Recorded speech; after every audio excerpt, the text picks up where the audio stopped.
हरमैन के ही एक शेख हैं, वो एक वीडियो में बता रहे थे, वो लेक्चर दे रहे हैं। लेक्चर देते देते वो उनका स्टूडेंट हदीस पढ़ रहा है और कहते हैं कि जज़ाकल्लाह खैर, वेल डन। वेट, मेरी मदरी कॉल आ रही है मुझे, और मदरी कॉल उठाते हैं।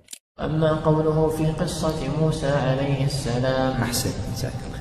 بعد إذنكم، أنا والدتي أتكلم فلازم أرد عليها. هذه ألو.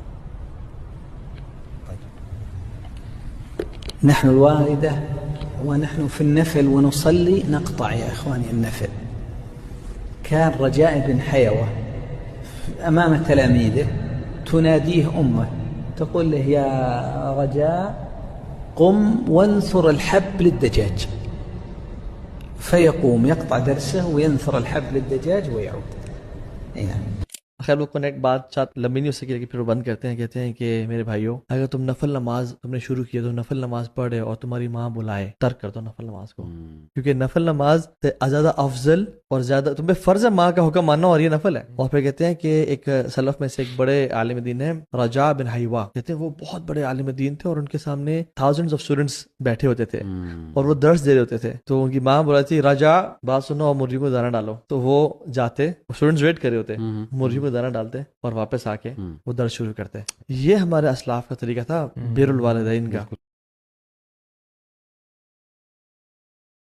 हरमैन के ही एक शेख हैं, वो एक वीडियो में बता रहे थे, वो लेक्चर दे रहे हैं। लेक्चर देते देते वो उनका स्टूडेंट हदीस पढ़ रहा है और कहते हैं कि जज़ाकल्लाह खैर, वेल डन। वेट, मेरी मदरी कॉल आ रही है मुझे, और मदरी कॉल उठाते हैं। أما قوله في قصة موسى عليه السلام. أحسن، جزاك الله. بعد إذنكم، أنا والدتي أتكلم فلازم أرد عليها. هذه ألو. نحن الوالدة ونحن في النفل ونصلي نقطع يا إخواني النفل.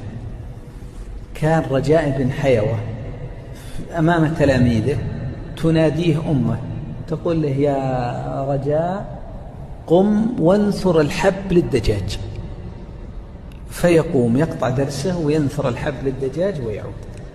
يعني खैर वो कनेक्ट बात साथ लंबी नहीं हो सकी, लेकिन फिर वो बंद करते हैं। कहते हैं कि मेरे भाइयों, अगर तुम नफल नमाज तुमने शुरू किया, तो नफल नमाज पढ़े और तुम्हारी माँ बुलाए, तर्क कर दो नफल नमाज को, क्योंकि नफल नमाज ज्यादा अफजल और ज्यादा तुम्हें फर्ज है माँ का हुक्म मानना, और ये नफल है। और फिर कहते हैं कि एक सलफ में से एक बड़े आलिम दीन है रजा बिन हयवा, कहते हैं वो बहुत बड़े आलिम दीन थे और उनके सामने थाउजेंड्स ऑफ स्टूडेंट्स बैठे होते थे और वो दर्स दे रहे होते थे। तो उनकी माँ बुलाती, राजा बात सुनो और मुर्गी को दाना डालो। तो वो जाते, स्टूडेंट्स वेट कर रहे होते, मुर्गी को दाना डालते और वापस आके वो दर्स शुरू करते। ये हमारे असलाफ का तरीका था बिरुल